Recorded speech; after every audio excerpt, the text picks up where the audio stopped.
Good day, I'm Tamara McHale, and this is your JIS News for Thursday, July 14.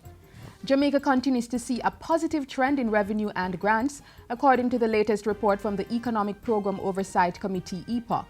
While addressing EPOC's monthly briefing on Wednesday, Co-Chairman Richard Biles pointed to the $70.1 billion recorded in May, which was significantly ahead of budget.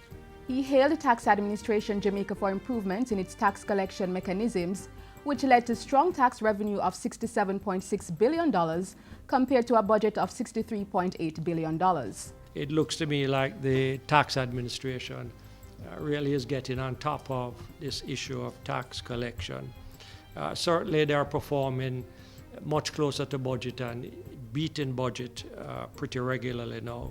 Expenditures, meanwhile, continue to be below budget due to the late approval of the 2016-2017 budget. This, coupled with the positive performance of revenues and grants, accounted for a strong primary surplus balance of $17.5 billion in May compared to a budget of $8 billion. EPOC's co-chairman says other economic markers were also positive, including the net international reserves, which stood at $2.3 billion at the end of June, in excess of the International Monetary Fund target of $1.81 billion.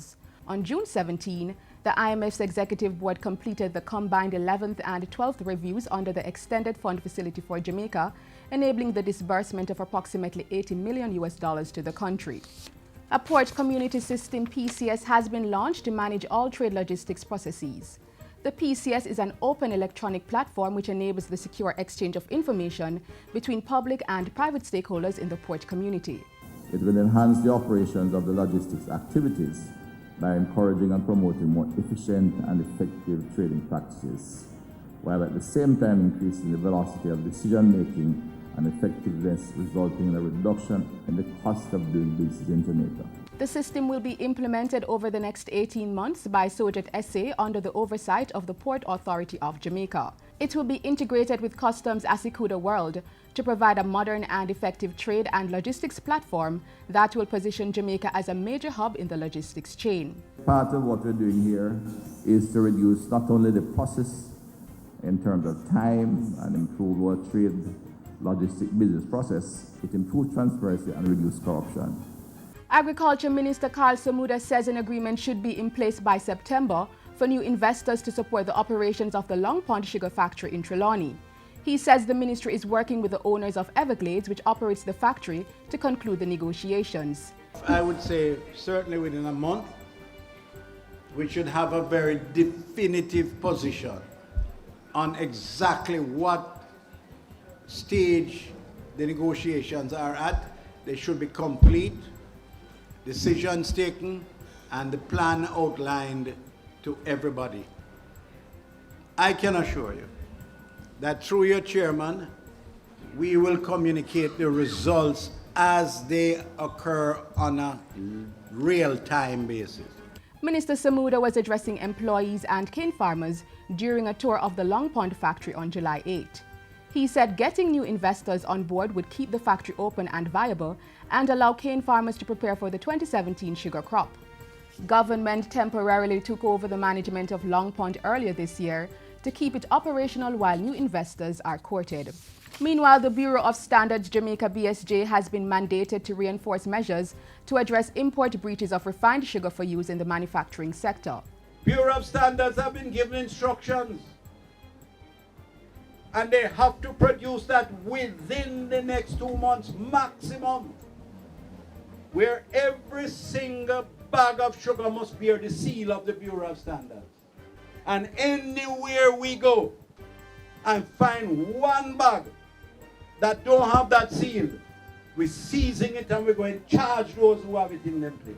The Commerce Minister says Jamaica cannot sacrifice its sugar industry to the bad practices of some manufacturers. Get duty-free concessions as manufacturers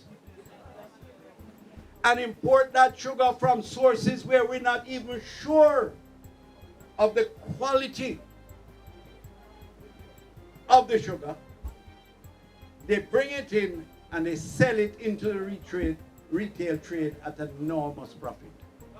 It undermines those who are engaged in the industry, and we're going to put a stop to it. Government will once again be using the success of the country's athletes at the Olympics to garner investment for the country.